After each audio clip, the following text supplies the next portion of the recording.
The lesson where the children teach.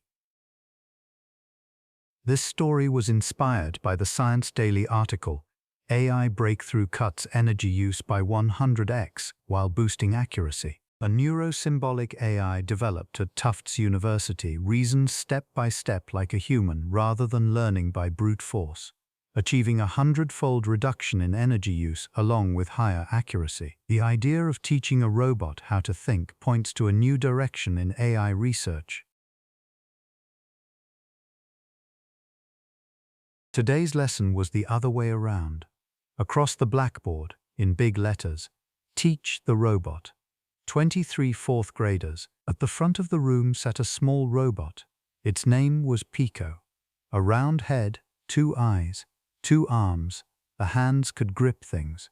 Mr. Chen, their homeroom teacher, said, "Today all of you are the teachers. Please teach Pico how to think." The room buzzed. How to think? What does that mean?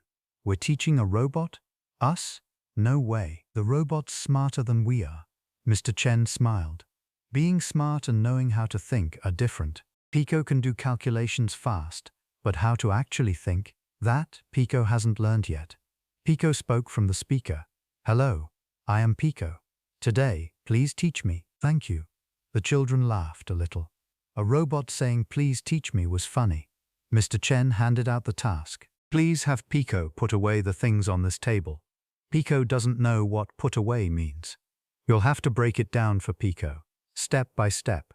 On the table, a pen, an eraser, a notebook, scissors, and a glue stick. Each had a drawer to go in. For a person, 5 seconds of work. Pico said, "I do not understand the meaning of put away. Please teach me." The first hand up belonged to Lily. Pico, putting away means returning things to where they came from. Where does the pen come from? Inside the drawer. There are 3 drawers. Which one? The top one. Inside the top drawer. Where? Left side or right side? Lily made a stuck face. People put things away around there somewhere.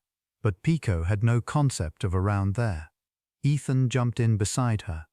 "Pico, the left side of the top drawer is fine." "Understood. I will place the pen on the left side of the top drawer." Pico extended its arm, gripped the pen. It opened the drawer slowly and placed the pen on the left. "Done." The children clapped. Putting away one pen had taken a minute and a half. Next, the eraser. Noah raised his hand this time. "Pico, the eraser goes in the middle of the second drawer." Middle. In numbers, how many centimeters from the left edge of the drawer? 15 centimeters. 15 centimeters. Understood. Pico picked up the eraser and placed it in the second drawer, exactly 15 centimeters from the left edge, like a measurement. The children laughed. "That's too exact. People don't put things down like that," Mr. Chen asked. "So how do people decide where to put things?" The room got quiet. The children were thinking. Lily said, "Just kind of." "Right. People can decide by just kind of." Pico has no just kind of. So you have to break just kind of apart and explain it. 30 minutes passed, everything on the table had been put away. Pen, top drawer, left. Eraser, second drawer, middle. Notebook, third drawer. Scissors, top drawer, right. Glue, second drawer, left. The children had taken every action and put it into words. First, look, then sort, then grip, then move, then place. 5 steps, Mr. Chen wrote on the board.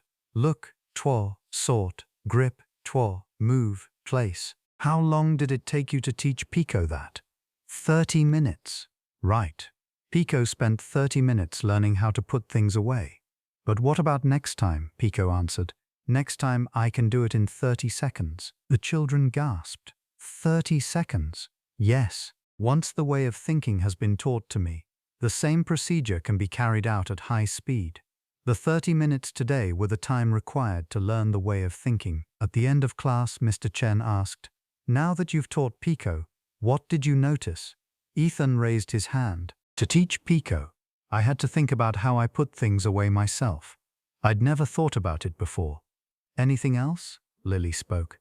I thought just kind of was just one thing.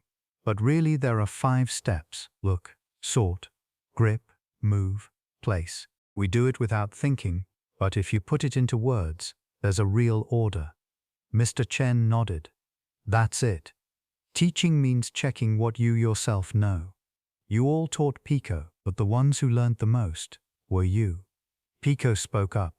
I too learned today. What did you learn, Pico? That humans are not very good at putting their thinking into words. The room burst out laughing.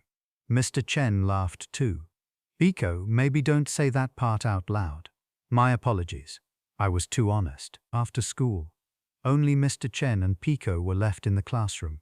Pico, what did you think of today's class? The children's teaching styles were each different. Lily explained from the whole picture. Ethan started with specific numbers. Noah was a trial and error type. That's right. There's no one right way to teach. Yes, but there was one thing they all had in common. What? While teaching, every one of them discovered their own way of thinking. The realization. So this is how I was thinking came to each of them. Mr. Chen looked out the window. Children were playing in the yard. The same children who had been teaching Pico were now playing dodgeball. Pico, want to do this again next week? Yes. What will I be taught next week? Maybe cooking. How to make curry. Curry. Many steps. I'm looking forward to it.